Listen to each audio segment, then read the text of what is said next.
ये सीएम का शिष्टाचार है कि वो पद, प्रतिष्ठा और उम्र में खुद से बड़े प्रधानमंत्री मोदी के सामने से नहीं निकले, बल्कि पीछे से जाने लगे।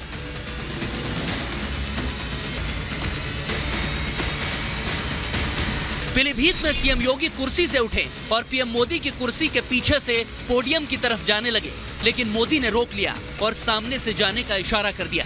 सोशल मीडिया पर मोदी योगी की सियासी केमिस्ट्री वाले इस वीडियो की खूब चर्चा है।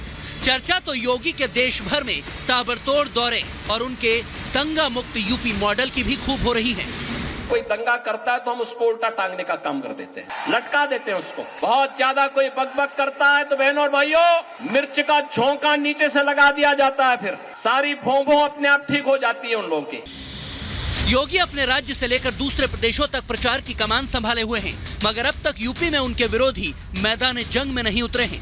अखिलेश यादव ने यूपी में कोई सभा, कोई रैली, कोई रोड शो चुनाव के ऐलान के बाद से नहीं किया, लेकिन आज समाजवादी पार्टी का घोषणा पत्र जारी कर बड़े बड़े वादे कर दिए, जिनमें 2025 तक जातीय जनगणना कराने, अग्निवीर योजना को खत्म करने, सरकारी विभागों में पुरानी पेंशन स्कीम की बहाली करने और सरकारी नौकरी से लेकर संसद और विधानसभा में 33% महिला आरक्षण का वादा किया है, जिस पर पलटवार अखिलेश के ही परिवार से आ गया और मुलायम सिंह की छोटी बहू ने अखिलेश के एजेंडे पर पानी फेर दिया। समाजवादी पार्टी अधिकार की बात कर रही है। संविधान है तो हमारा अधिकार है, लोकतंत्र है तो हमारा अधिकार है, और ये सब बचेगा अधिकार और लोकतंत्र हमारे वोट से। आदरणीय प्रधानमंत्री जी जनमानस के हृदय में है और इस हृदय से उनको निकाल पाना मुझे नहीं लगता कि ये संभव है किसी भी पार्टी के लिए, खास तौर में जो पार्टी एक समय पर राष्ट्रीय थी वो क्षेत्र तक सीमित रह गई हैं। इनका जो मैनिफेस्टो है ये सिर्फ एक चुनावी जुमला है। इनकी मैनिफेस्टो से इनको कोई वोट देने वाला नहीं है और एनडीए गठबंधन उत्तर प्रदेश में 80 की 80 सीट जीतेगा। अखिलेश मैनिफेस्टो तो ले आए, मगर वो लिस्ट नहीं ला पाए जिसमें चुनाव लड़ने के लिए खुद का नाम शामिल हो। और जब पत्रकारों ने अखिलेश यादव से पूछा तो उन्होंने तारीख पर तारीख दे दी। लेकिन बीजेपी ने डिंपल यादव की घेराबंदी के लिए मैनपुरी में जयवीर ठाकुर को उतारकर समीकरण गड़बड़ा दिए हैं।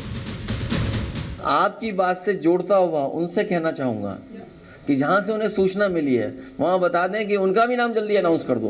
तो आप इस बारे में क्यों चिंता करते हो? फिर हम सोचेंगे कि हमें क्या करना है। समाजवादी के कार्यकर्ता और पार्टी के सभी लोग जमीन पे हैं और कार्य कर रहे हैं और कोई ना कोई कैंडिडेट तो भाजपा का आना ही था, तो कोई बात नहीं। तो अच्छी बात है कि जयवीर सिंह जी आए हैं। समाजवादी पार्टी एक डूबता जहाज है, अब उनके पास कोई कार्यकर्ता भी नहीं बचे हैं, न नीति है न एजेंडा है।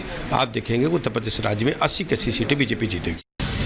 यूपी की 80 में से 80 सीटें जीतने के लिए योगी ने मोर्चाबंदी कर दी है। सपा का गढ़ मानी जाने वाली मैनपुरी, रामपुर और मुरादाबाद जैसी सीटों पर भी जीत का प्लान तैयार है। उत्तर प्रदेश में तो 80 लोकसभा सीट अकेले उत्तर प्रदेश में है और हर ओर एक ही आवाज है कि फिर एक बार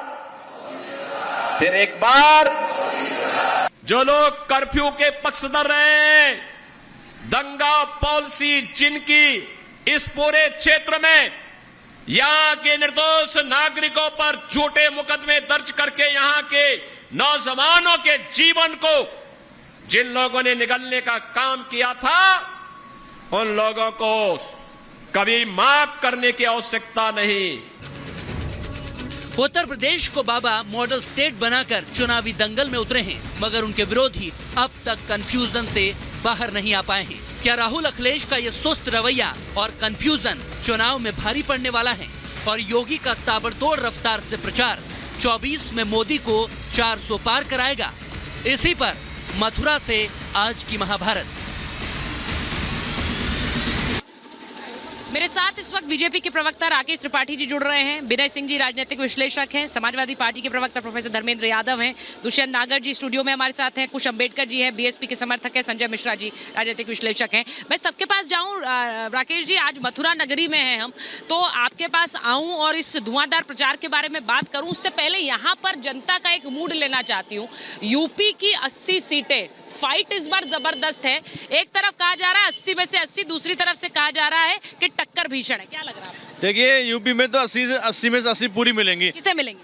बीजेपी मिलेंगी, क्योंकि यहाँ तो विपक्ष है ही नहीं। जो योगी जी ने जो काम किया है वो दिख रहा है। यहाँ पर सनातन धर्म का पताका फहर रही है और सड़क, पानी, बिजली और स्वास्थ्य पर बहुत काम हुआ है। अच्छा, आज हम जन्म स्थान मंदिर पर खड़े हैं, तो यहाँ पर खड़े होकर जब आप कहते हैं कि योगी आएंगे तो उसका एक क्या अलग कनेक्ट है? बिल्कुल कनेक्ट है। योगी आए उसी के बाद में यहाँ हिंदुत्व का परचम फहरा है। वो चुनाव में क्या उसकी गूंज है? चुनाव में जबरदस्त बाबा का बुलडोजर भी चल रहा है। बाबा ने जो काम किए हैं बड़े मजबूती के साथ में, सत्ता को लिजलिजेपन के दलदल में नहीं डाला। 70 साल सत्ता को लिजलिजेपन में किसने डाला? 70 साल से जो लोग राज कर रहे थे वो कभी इधर रहते थे, कभी उधर रहते थे। चुनाव के समय में जो जनेऊ कोट के ऊपर डाल करके घूमते थे, उन्होंने ये सब काम किए लिजलिजेपन के, जिन्होंने धर्मनिरपेक्षता के नाम पर बहुसंख्यकों को दबा के रखा, डरा के रखा। जब से योगी जी आए, जब से मोदी जी आए, हिंदुत्व प्रखर हो रहा है और हिंदू मुखर हो रहा है। अच्छा, हिंदू मुखर हो रहा है। मैं जल्दी जल्दी कुछ रिएक्शंस दूंगी, लेकिन पहले एक बार जरा मैं प्रोफेसर धर्मेंद्र यादव और राकेश जी के पास जा रही हूँ। प्रोफेसर यादव, जरा अगर आप सुन रहे हो, आज समाजवादी पार्टी का मैनिफेस्टो भी आया है और वहीं दूसरी तरफ सवाल मैं ये पूछ रही हूँ कि नरेंद्र मोदी की रैलियां दक्षिण में भी हो रही हैं, पूरे भारत में हो रही हैं। योगी आदित्यनाथ दिन में 3-3, 4-4 सभाएं कर रहे हैं। अभी तक आपके खाते वाली सभाएं तो शुरू भी नहीं हुई हैं। ऐसे कैसे मुकाबला करेंगे? सुचारिता जी, हम ज़मीन से जुड़े हुए लोग हैं। बहुत खुशी हो रही है, मथुरा में हैं और आज इसे बढ़िया मौका नहीं है। कासगंज का एक मामला है, सीआरपीएफ के जवान उमाकांत शर्मा जी हैं, उनके 3 बरस के बच्चे का अपहरण हुआ और वो बेचारे न्याय के लिए एफआईआर कराने के लिए भटकते रहे और 1 महीने की छुट्टी अब एक्स्ट्रा करा ली उन्होंने और उनके बच्चे की डेड बॉडी एक नाले में मिली, उसकी हत्या हुई। कासगंज का मामला है, मथुरा से सटा हुआ है। तो भगवान श्री कृष्ण मुझे लगता है उमाकांत शर्मा जी और उनके परिवार को न्याय देंगे। समाजवादी पार्टी पूरी मजबूती के साथ उनके साथ खड़ी हुई है। एक तो पहला मुद्दा हुआ कानून व्यवस्था को बताता है, जो अभी बुलडोजर की बात कर रहे थे, तो मुझे पूरी उम्मीद है कि जिन लोगों ने उस मासूम का अपहरण किया और उसकी हत्या की है, उसके घर पे बुलडोजर चलेगा, उसे न्याय मिलेगा। हम इस तरह की लड़ाई लड़ते हैं, लोगों की इस स्तर तक लोगों की लड़ाई लड़ते हैं। रही बात रैलियों की, तो भारतीय जनता पार्टी, आपने देखा होगा गाजियाबाद में भारतीय जनता पार्टी के प्रत्याशी को पलट बज रहे हैं। मुजफ्फरनगर में संजय रही है, उस पर सवाल उठाने से तोड़े जा रहे हैं। मुझे लगता है मैं राकेश जी से सवाल करती हूँ, उनकी बात पर आप सवाल उठाइए, वो बेहतर है। जनता तो वो बोल रही है जो उनका मन है, जो उनको लग रहा है, उस पर वो बात कर रही है। जनता ही तो पत्थर मार रही है, उसकी बात बोल रही है। राकेश मुजफ्फरनगर में संजीव बालाजी आप लोगों के लिए बहुत अहम है। 80 सीटें यहाँ यूपी से आती हैं और आप लोग इस बार टारगेट कर रहे हैं 80 में 80। जिस तरह ताबड़तोड़ रैलियां योगी आदित्यनाथ कर रहे हैं यूपी में, जिस तरह से हम देख रहे हैं, वहाँ दूसरी तरफ खाता नहीं खुला अभी। ये भारतीय जनता पार्टी की हताशा में बता दूं आपको, जिस भारतीय जनता पार्टी के 303 सांसदों में से 150 के टिकट काटे गए हो और ये बताकर। राकेश जी, बड़ा संकट होता है। सवाल किसी से पूछिए, जवाब कुछ भी देते रहेंगे, बोलते रहेंगे लगातार। जनता को सुनना नहीं चाहते, जनता का मूड समझना नहीं चाहते। सवाल किसी से पूछा जाए, आप लगातार बोलते रहेंगे। हल्ला बोल का नारा दे रखा है तो टीवी स्टूडियो में भी बैठकर वहीं से हल्ला बोल देते हैं। अरे भाई, जनता की आवाज सुनिए, जनता के मन को भांपिए। और मथुरा से जो राधे राधे कहते हुए जनता बता रही है ना, वो आधे आधे की भी बात आपके लिए नहीं कह रही है। सच यह है कि भारतीय जनता पार्टी आज 80 की 80 लोकसभा सीटों पर पूरी तैयारी के साथ, पूरे दमखम के साथ है और पूरे देश भर में 370 भारतीय जनता पार्टी के लिए और 400 सीटें राष्ट्रीय जनतांत्रिक गठबंधन के लिए।